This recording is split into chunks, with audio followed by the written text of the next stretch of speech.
इतिहास में ऐसे भी अनेक वीर, साहसी और बलिदानी पुरुष हुए हैं जिन्हें भारतीय इतिहास की किताबों में वो स्थान नहीं मिला जिसके वो अधिकारी थे।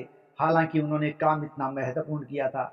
आज की कहानी भी एक ऐसे योद्धा की है जिसने युद्ध में अपना एक हाथ गंवा दिया था, परंतु हार नहीं मानी और कटे हाथ पर पगड़ी लपेट कर काम किया और युद्ध को जीता और अपने काम को अंजाम दिया। ये कहानी है छत्रपति शिवाजी के महान योद्धा और वीर प्रतापी तानाजी मालसुरे की, जिनको शिवाजी का दायां हाथ भी कहा जाता था। तानाजी मालसुरे का जन्म सतारा महाराष्ट्र में गोदाली गांव में हुआ था।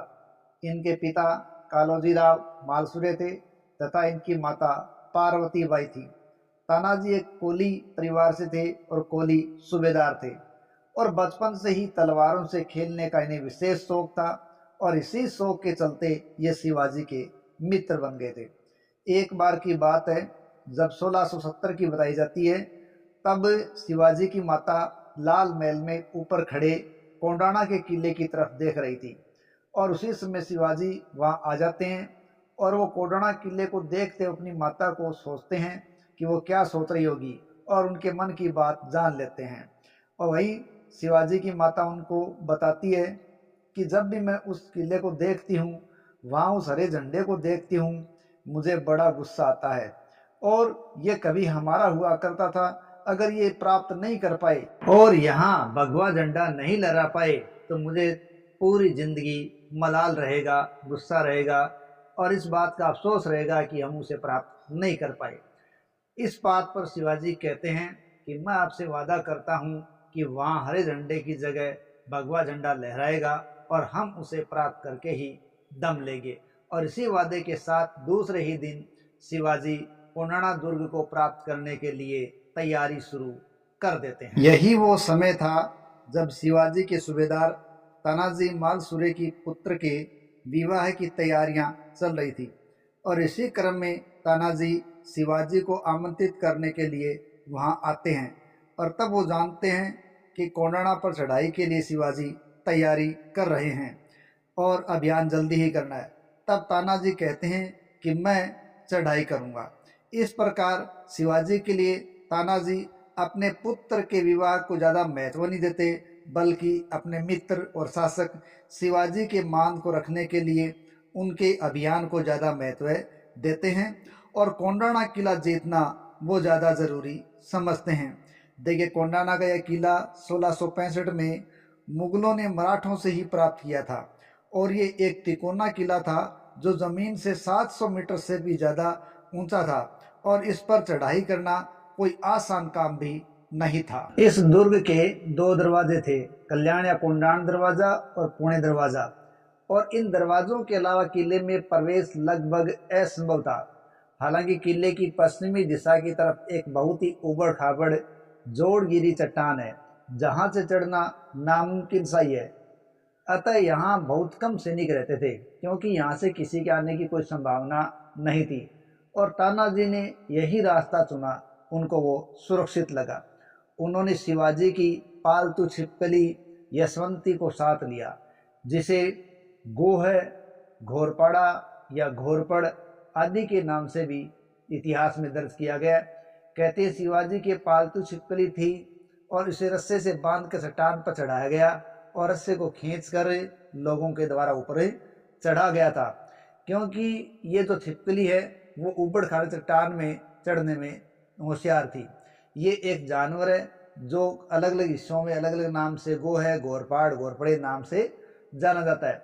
हालांकि कुछ इतिहासकार ये भी मानते हैं कि गो है, घोरपड़े कोई जानवर नहीं था, बल्कि ये महाराष्ट्र की कुछ जाति है जो आज भी वहाँ घोरपड़ नाम से मौजूद है। और ये ऐसी जाति है कि जाति के लोग हैं वो दुर्गम और उबड़ खाबड़ चढ़ानों में या रस्तों में चढ़ने में, ऊपर जाने में माहिर होते हैं और ये सैनिक है वो ही वहाँ पहुँचे थे। हालांकि उसे बाद में कुछ लोगों के द्वारा गो है या घोरपड़ नाम से जानवर को संकेत किया गया, लेकिन जो भी हो ऐसा बताया जाता है कि जानवर के माध्यम से वो रस्सी पर चढ़कर एक एक करके वहाँ ऊपर चढ़े थे, क्योंकि ये जो यशवंत छिपकली थी वो यशवंती छिपकली रेंग कर काफ़ी वजन उठाकर ऊपर चढ़ सकती थी। तो इस प्रकार रस्सी बांधकर उसे चढ़ाया गया और रस्सी के सहारे एक एक करके सैनिक ऊपर पहुंचे। लेकिन थोड़े सैनिक ही पहुंचे थे कि रस्सी टूट गई। तब थोड़े सैनिक जो पहुंचे थे उन्होंने चुपचाप मुगल सैनिकों को एक एक करके मारना शुरू कर दिया था।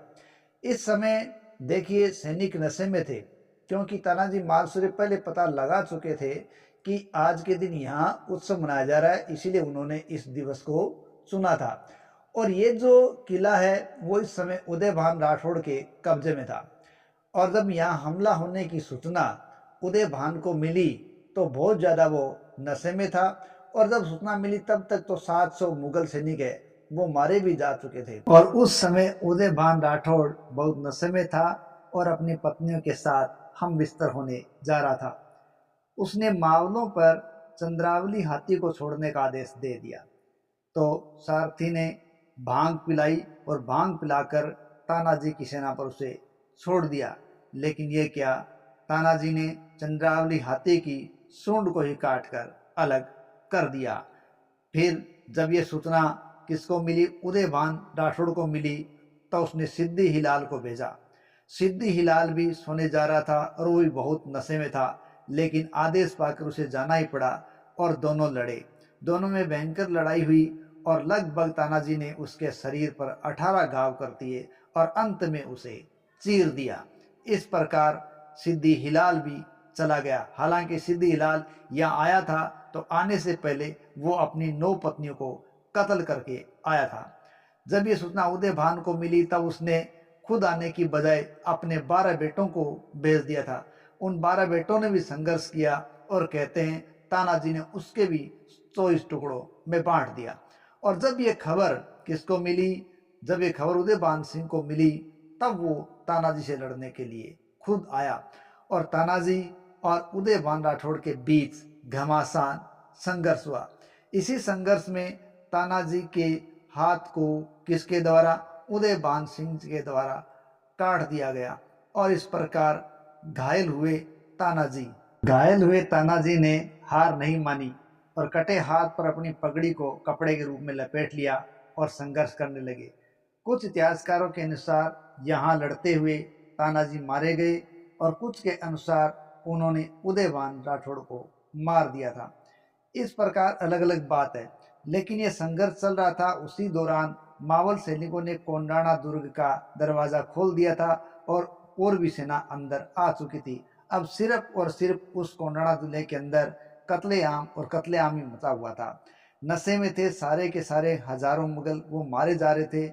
और इस प्रकार धीरे धीरे करके नशे में जो मुगल थे वो धीरे धीरे करके मरते चले गए और पूरी तरीके से ये दुर्ग है अब मुगलों की बजाय मावलों या के मराठों के हाथ में आ चुका था। और वहां से उनको हरा झंडा उतारा गया और भगवा झंडा वहां पर लहरा गया। कुछ इतिहासकार मानते हैं कि तानाजी उदयभान से जब लड़ते हुए मारे गए थे तो तानाजी के मामा सालहार जो उनके साथ आए थे उन्होंने उदयभान को मारा था। लेकिन जैसा भी हो ये दुर्ग मराठों के कब्जे में आ गया। शिवाजी को जब इस जीत के बारे में सूचना मिली तो वो कोंडाणा दुर्ग में पहुंचे और बहुत खुश थे। लेकिन जब उन्होंने तानाजी को जमीन पर मृत अवस्था में देखा तो उनकी सारी खुशी गायब हो गई और उन्होंने अपने सैनिकों को शांत रहने का आदेश दे दिया। तब उन्होंने मराठी में कहा, गढ़ आला पन सिंह गेला, अर्थात गढ़ तो मिल गया लेकिन शेर चला गया। बाद में शिवाजी ने उनके सम्मान में कोंडाणा का नाम बदलकर सिंहहाड़ या सिंहगढ़ रख दिया, जो आज तक रखा हुआ है। इस लड़ाई ने दक्षिणी भारत में मराठों की नियति को भी निर्धारित कर दिया था और ये तानाजी थे जिन्होंने शिवाजी के मराठा साम्राज्य को स्थापित करने के लिए बलिदान दे दिया था। 1674 में शिवाजी ने जब राज्याभिषेक किया उसके बाद 1676 में तानाजी का वहां पर मकबरा उन्होंने बनवाया और उनको श्रद्धांजलि दी। तो इस प्रकार एक सच्चे वीर सिपाही और प्रतापी सहयोगी या सेनानायक हुए हैं तानाजी, जिन्होंने हर संभव साथ दिया था किसका, शिवाजी का, और इस भारतीय इतिहास के अंदर अपने आप को अमर कर दिया। इन्हीं तानाजी के जीवन पर आधारित एक फिल्म बनी हुई है तानाजी द अनसंग वॉरियर, जिसमें मुख्य अभिनेता तानाजी के रूप में अजय देवगन ने निभाई थी। दोस्तों आशा है हमारा ये वीडियो आपको पसंद आया होगा। प्लीज़ कमेंट करें, लाइक करें, सब्सक्राइब करें और आगे से आगे शेयर करें। जय हिंद, जय भारत।